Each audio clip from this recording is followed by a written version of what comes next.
¿Por qué en Latinoamérica somos tan ricos y tan pobres al mismo tiempo?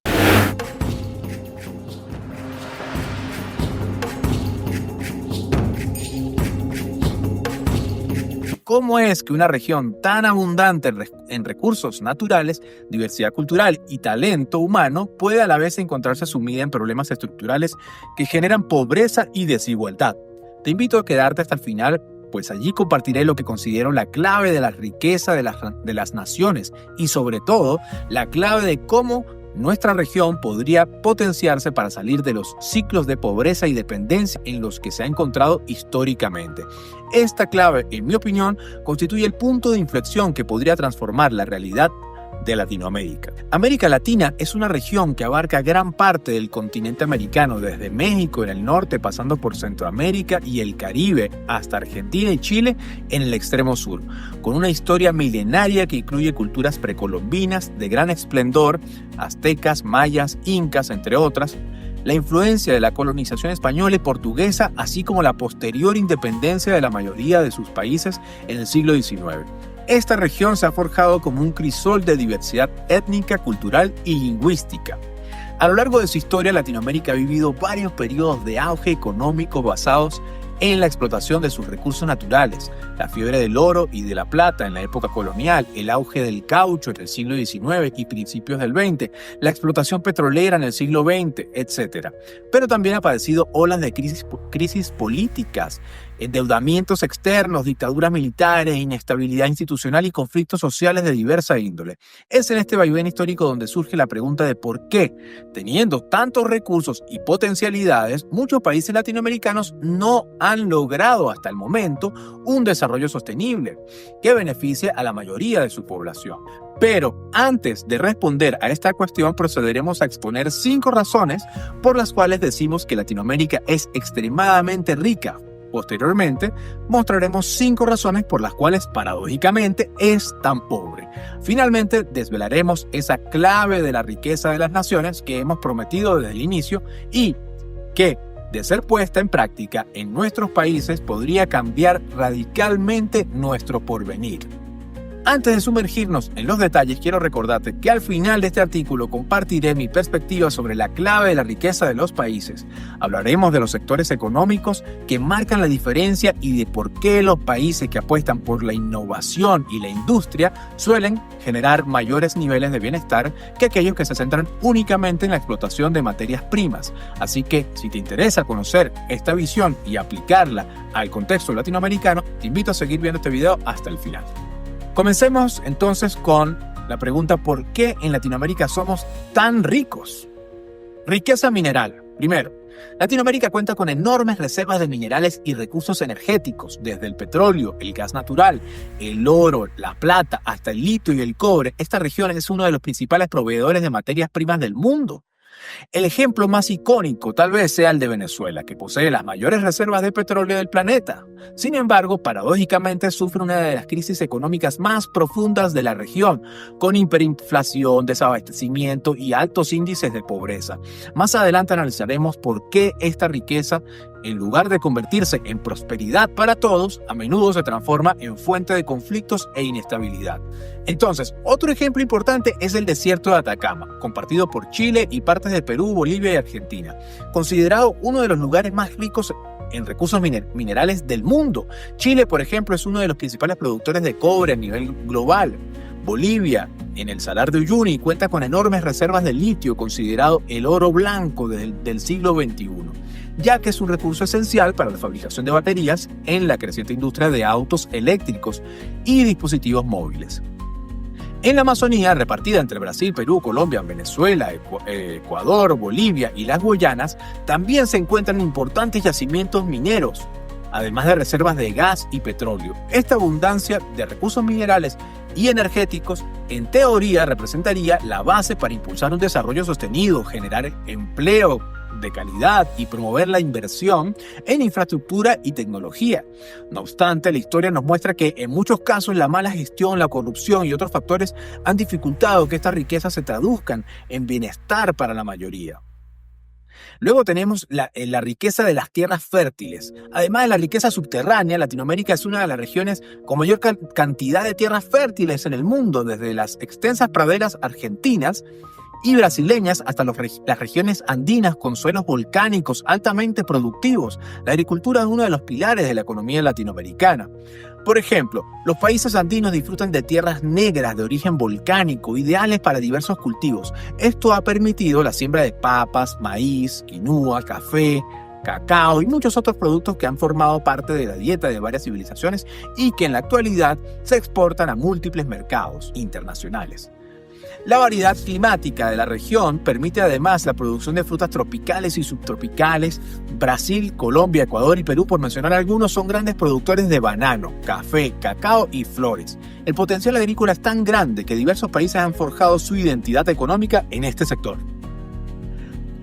Este es el caso, por ejemplo, de Colombia, con su café y su marca de origen internacionalmente reconocida. Luego tenemos la riqueza natural, biodiversidad de flora y fauna. Latinoamérica es considerado uno de los lugares más megadiversos del planeta. La Amazonía, compartida principalmente por Brasil, Bolivia, Ecuador, Colombia, Perú, Venezuela, etc., es el pulmón del mundo y alberga una proporción significativa de la biodiversidad global. Esta región es cuna de plantas con un valor extraordinario, tanto alimenticio como medicinal. El cacao, por ejemplo, género Theobroma, por ejemplo, tiene su origen en la Amazonía y fue posteriormente domesticado por los mayas en México. Otras variantes, como el mocambo y el copoazú, conocido como cacao blanco, también forman parte de esta riqueza natural poco explotada. La piña es otra planta de origen amazónico, aunque su mejora genética se llevó a cabo en Inglaterra. El árbol del caucho, Hevea brasiliensis, originó un boom económico a finales del siglo XIX y principios del siglo XX, atrayendo inversionistas europeos y estadounidenses, entre ellos a Henry Ford, quien fundó Fordlandia en la Amazonía brasileña con el objetivo de asegurar la producción de caucho para la industria automotriz. Aparte de estos ejemplos históricos, existen numerosas especies de frutos y plantas medicinales que siguen creciendo de forma silvestre y sin una planificación exhaustiva o ninguna planificación. El azaí, la nuez de Brasil, el camu camu, que se considera la fruta con mayor contenido de vitaminas en el mundo, entre otras, son ejemplos de ello. El enorme potencial biológico de la región continúa siendo un tesoro poco explorado, tanto para la industria farmacéutica como para la alimentación saludable y las biotecnologías. Por otra parte, tenemos la riqueza turística. El turismo es otro de los grandes activos de Latinoamérica. La región ofrece una variedad de destinos y experiencias que van desde las paradisíacas playas del Caribe, pasando por las imponentes ruinas prehispánicas de los aztecas, mayas e incas, hasta los imponentes picos nevados de la cordillera de los Andes. Ejemplos icónicos: México cuenta con ruinas tan visitadas como Teotihuacán, Tenochtitlán, en lo que es hoy la Ciudad de México, y Chichén Itzá. Guatemala alberga Tikal, una de las ciudades mayas más importantes. Perú ofrece Cusco, Sacsayhuamán, Machu Picchu y las misteriosas líneas de Nazca que se extienden entre Perú y Chile. Ecuador, por ejemplo, destaca con la Cueva de los Tallos y el majestuoso volcán Chimborazo, considerado el punto de la Tierra más cercano al Sol, debido a la protuberancia ecuatorial. Es esto. Argentina, por su parte, es conocida por el Cerro Uritorco, envuelto en leyendas y misticismo, además de tener una de las urbes más cosmopolitas de la región, Buenos Aires, una belleza de ciudad. Chile es famoso por el desierto de Atacama, el más árido del mundo. Asimismo, muchas de estas naciones han explotado con éxito el llamado turismo gastronómico. Por ejemplo, Perú ha ganado gran prestigio internacional con su cocina y ferias como Mistura.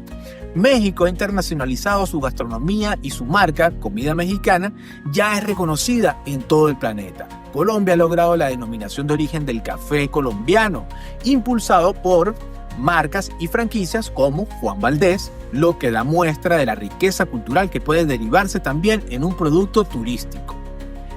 Adicionalmente, tenemos la riqueza de ideas, la inteligencia, los genios latinoamericanos. Sí, en Latinoamérica es hogar de grandes exponentes de la ciencia, la ingeniería, la literatura, el arte y otras disciplinas. No solo hemos heredado la riqueza cultural de civilizaciones precolombinas, sino que a lo largo del siglo XIX y siglo XX han surgido mentes brillantes que han aportado invenciones y desarrollos tecnológicos de alcance mundial. Por ejemplo, en Argentina, el marqués Páteras del Pescara inventó un helicóptero con hélices contrarrotativas a principios del siglo XX y el país se destacó en la ingeniería aeroespacial con el proyecto Cóndor, por ejemplo, un proyecto de cohetería, logrando ser uno de los primeros países en poner un animal en órbita, el mono Juan, muy famoso en Argentina. Además, se inventó el bolígrafo, la virome, y se implementó por primera vez el uso de la huella digital como método de identificación. En Perú, el ingeniero Pedro Paulet es considerado el padre de la cohetería moderna. Sus investigaciones sobre combustibles sólidos inspiraron al mismísimo Wernher von Braun, quien las aplicó inicialmente en la Alemania nazi y luego en la NASA en Estados Unidos. Por su parte, en Brasil tenemos a Alberto Santos Dumont, fue pionero en la aviación. Su avión, el 14 bis, fue uno de los primeros aviones autopropulsados en despegar por sus propios medios. Es más, fue el primer avión, constituyendo una demostración pública de la posibilidad de vuelo controlado. En Venezuela, por su parte, Humberto Fernández Morán realizó importantes contribuciones a la microscopía electrónica, abriendo camino a lo que hoy conocemos como nanotecnología. ¿Pueden creer? En México, Guillermo González Camarena fue el inventor del sistema tricromático que dio origen a la televisión a color. Este sistema luego fue adoptado en Estados Unidos con el NTSC y en Europa con el sistema PAL. Estos ejemplos evidencian el gran capital humano y creativo que existe en Latinoamérica. Sin embargo, en muchas ocasiones, la falta de apoyo económico, infraestructura y políticas públicas impide que estas innovaciones y talentos se desarrollen plenamente dentro de la región. Entonces, vamos a la otra parte. ¿Por qué los países latinoamericanos son tan pobres al mismo tiempo? Si Latinoamérica cuenta con tanta riqueza natural, cultural y humana, ¿por qué entonces seguimos experimentando altos índices de pobreza, desigualdad, dependencia del exterior? A continuación se presentan 5 factores determinantes. Primero, la corrupción política. La corrupción es un fenómeno que atraviesa a toda la región sin distinción de ideologías o partidos. Ha habido casos notables de políticos de derecha y de izquierda que han saqueado el erario público usando fondos estatales para su beneficio personal o incurrido en prácticas ilícitas que perjudican la economía y la estabilidad. Durante el siglo XX, dictaduras militares en países como Argentina, Chile, Brasil, Paraguay y otros utilizaron el poder para enriquecer a las élites cercanas al régimen, al tiempo que reprimían las libertades civiles. En tiempos más recientes han salido a la luz múltiples escándalos de corrupción. Odebrecht, por ejemplo, es uno de ellos, que involucran a políticos y empresarios de varios países latinoamericanos. En Venezuela, la administración chavista y post-chavista ha sido señalada por el manejo irregular de los recursos petroleros de PDVSA, lo cual ha incidido gravemente en la crisis actual. La corrupción desvía recursos que podrían invertirse en educación, en salud, en infraestructura, en investigación, perpetuando la pobreza y socavando la confianza ciudadana en las instituciones. El otro factor muy importante es la religión, la influencia histórico-cultural. Tras la conquista española, gran parte de las civilizaciones originarias fueron sometidas a la religión católica. Esta religión, en su interpretación más tradicional, aboga por la sencillez, la pobreza como virtudes. Es una apología a la pobreza, tal como señala el pasaje bíblico en el que se menciona que es más fácil que un camello pase por el ojo de una aguja que un rico entre en el reino de los cielos. Con el tiempo, esta visión ha modelado la mentalidad de muchos creyentes, fomentando una cierta resignación ante la precariedad y condicionando la forma en que se percibe la riqueza. Además, la Iglesia Católica impone el celibato a sus sacerdotes, lo cual en algunos casos ha derivado en conductas poco sanas que van desde escándalos de abusos hasta una pérdida de liderazgo moral. Desde una perspectiva histórica, la alianza entre las élites locales y la Iglesia Católica también ha contribuido, según diversos analistas, a conservar estructuras jerárquicas y tradicionales que obstaculizan los cambios sociales profundos. No se trata de culpar a la religión per se, pues múltiples iniciativas de corte social y humanitario provienen del seno de la Iglesia, pero sí de reconocer que la visión católica tradicional ha tenido un rol en la formación de estructuras sociales donde la pobreza suele verse como un destino ineludible en lugar de un problema que deba superarse. El saqueo de recursos, otro de los puntos es el saqueo de recursos energéticos durante y después de la conquista. Desde la llegada de los españoles y portugueses en el siglo XVI, América Latina ha sido percibida en buena medida como una fuente inagotable de recursos. En la época colonial, la plata del Potosí, en Bolivia, fue la base de la expansión económica europea. Se dice metafóricamente que se extrajo tanta plata, no metafóricamente, se especula que se extrajo tanta plata del Potosí que se pudo haber construido un puente de metal para unir América y Europa. Lo mismo ocurrió con el oro y otros minerales que sirvieron para financiar guerras, construir palacios y cimentar el poder en las coronas europeas. Tras la independencia, muchos gobiernos latinoamericanos endeudados y carentes de experiencia administrativa continuaron con la explotación intensiva de sus recursos naturales, a menudo en manos de empresas extranjeras que se llevaron gran parte de las ganancias. Este patrón de dependencia y saqueo se profundizó en el siglo XX con el auge del petróleo, el gas y, más recientemente, otros minerales estratégicos como el litio y las tierras raras. El resultado, en muchas ocasiones, ha sido que la riqueza del subsuelo se vende en el exterior sin una política clara de reinversión en la industria local, la infraestructura o la formación de capital humano. Otro de los factores muy importantes es la criminalidad, narcotráfico, mafias, guerrillas y paramilitares. La criminalidad organizada se ha convertido en un factor desestabilizador en gran parte de la región. El narcotráfico, impulsado principalmente por la enorme demanda de drogas en los países industrializados, ha generado poderosos cárteles y redes mafiosas que controlan territorios, corrompen fuerzas de seguridad y políticos y siembran la violencia en muchos países. El caso de Colombia con las FARC y los cárteles de Medellín y Cali, o el de México con los cárteles de Sinaloa y Jalisco Nueva Generación, son emblemáticos. También se suman los grupos paramilitares y guerrilleros que, bajo diversos pretextos ideológicos, han financiado sus operaciones a través de actividades ilícitas.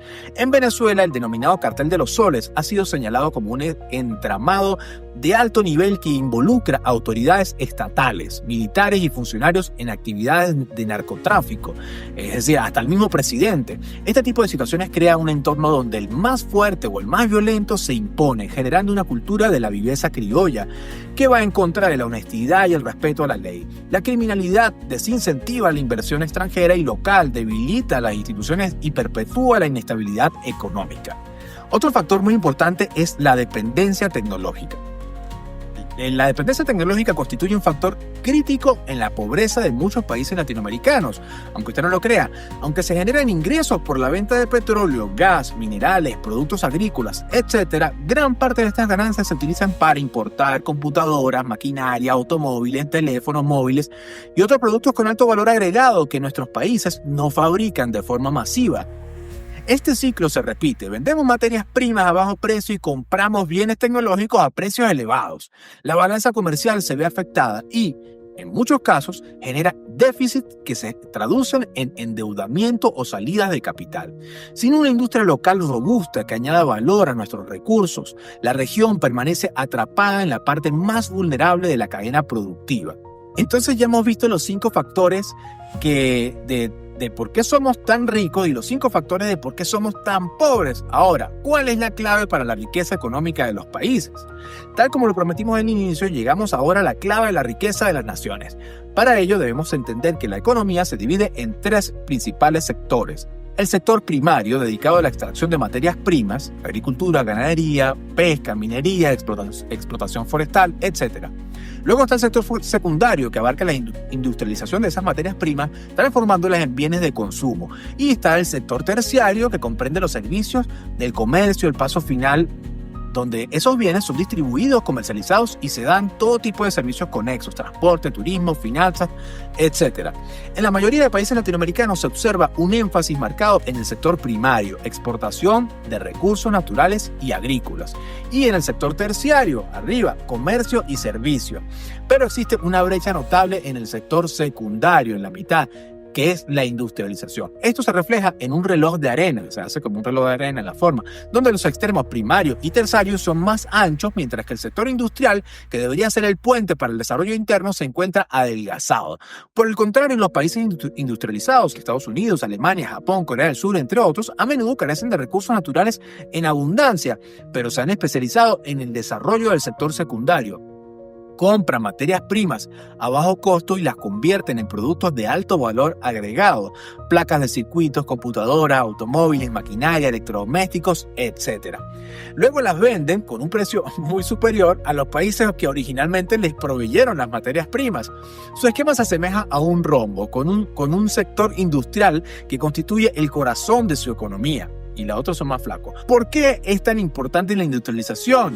¿Por qué es tan importante este sector secundario? El sector secundario no solo genera empleo de mayor calidad, ya que involucra innovación, ingeniería, fabricación, marketing, etcétera, sino que además promueve el desarrollo tecnológico y la formación de capital humano especializado. Al fabricar productos, un país adquiere conocimientos, patentes y habilidades que se transfieren de generación en generación. Asimismo, la industrialización impulsa el crecimiento de otros sectores, pues requiere insumos locales, cadenas de suministro, servicios de logística, financiamiento y seguros, entre otros. Para desarrollar el sector industrial no basta con construir fábricas, es imprescindible invertir en investigación y desarrollo, apostar por la educación técnica y universitaria y creer en los proyectos de nuestros innovadores. Esta es la gran pregunta que debemos hacernos. ¿Qué habría pasado si la línea de investigación del helicóptero de Páteras de Pescara en Argentina se hubiese continuado? ¿Se acuerdan que les comentamos al principio? Y si hubiese creado una industria aeronáutica argentina capaz de exportar helicópteros o aviones, ¿qué habría sucedido, por ejemplo, también si los empresarios peruanos de la época hubiesen respaldado las investigaciones de cohetería de Pedro Paulet? O si Brasil hubiera fundado una industria aeronáutica potente tras los éxitos de Santos Dumont. Existen casos exitosos en la región, como la empresa Embraer de Brasil, que demuestran que sí es posible desarrollar industrias locales de tecnología de punta, con tecnología de punta. Sin embargo, estas iniciativas suelen ser limitadas y a menudo no encuentran el suficiente apoyo gubernamental o privado para escalar a gran nivel. En Venezuela se han perdido investigaciones de renombre como Humberto Fernández Morán por falta de oportunidades y conflictos políticos. En México los aportes de Guillermo González Camarena en la televisión a color quedaron relegados cuando los sistemas extranjeros se consolidaron. Imagina el potencial que tendríamos si todas esas ideas se hubiesen transformado en patentes, empresas y finalmente en una red de industrias propias. Entonces, ¿qué nos falta? Un factor fundamental que nos falta es la autoestima colectiva y la confianza en que la innovación latinoamericana puede competir a nivel mundial. A menudo se ha instalado la idea de que lo importado es mejor y que no vale la pena arriesgar capital en proyectos locales. Esto refuerza la dependencia tecnológica y perpetúa la fuga de cerebros. Muchos científicos y emprendedores talentosos emigran a Europa.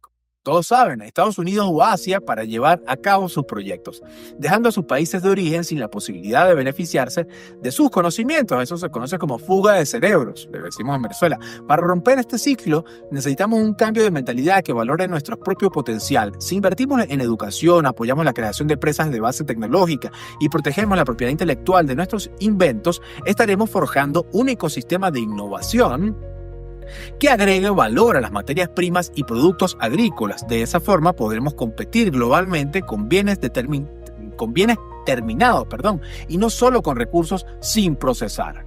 Entonces, ya para ir cerrando esta disertación sobre la pobreza y la riqueza en Latinoamérica, podemos decir que Latinoamérica es inmensamente rica en recursos naturales, tierras fértiles, biodiversidad y creatividad humana. Sin embargo, enfrenta graves problemas de corrupción, dependencia tecnológica, criminalidad, influencia histórica de estructuras de poder y un modelo económico basado principalmente en la exportación de materias primas.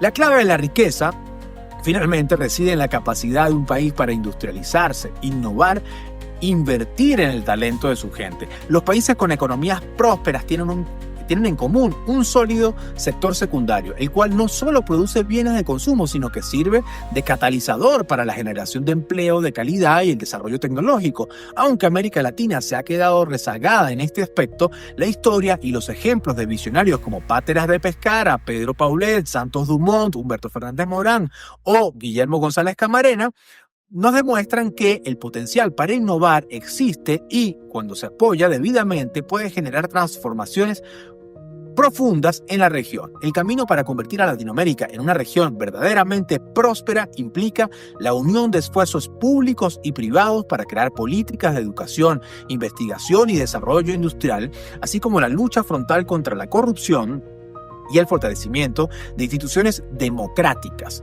Todo ello acompañado de un cambio cultural que valore e incentive la iniciativa local y la confianza en nuestras propias capacidades.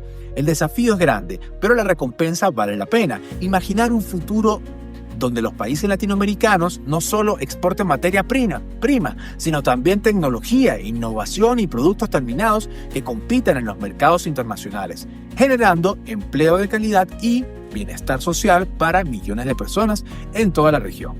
En última instancia, la tarea más ardua pero más urgente es creer en nosotros mismos. Creer que así como fuimos capaces de inventar helicópteros, cohetes, aviones y sistemas de televisión en color, también podemos liderar en otros campos como la inteligencia artificial, la robótica, la nanotecnología y las energías renovables. Y hoy en día en la inteligencia artificial, ¿por qué no? Tenemos la persona, los recursos y la determinación para lograrlo. Solo falta alinear voluntades y emprender el camino juntos, sabiendo que los frutos de la industria y la innovación se convertirán en la base sólida para que nuestros países dejen de ser tan ricos y tan pobres a la vez y alcancen por fin un desarrollo integral y sostenible. Yo soy Daniel Osorio y esto fue delamazonas.com.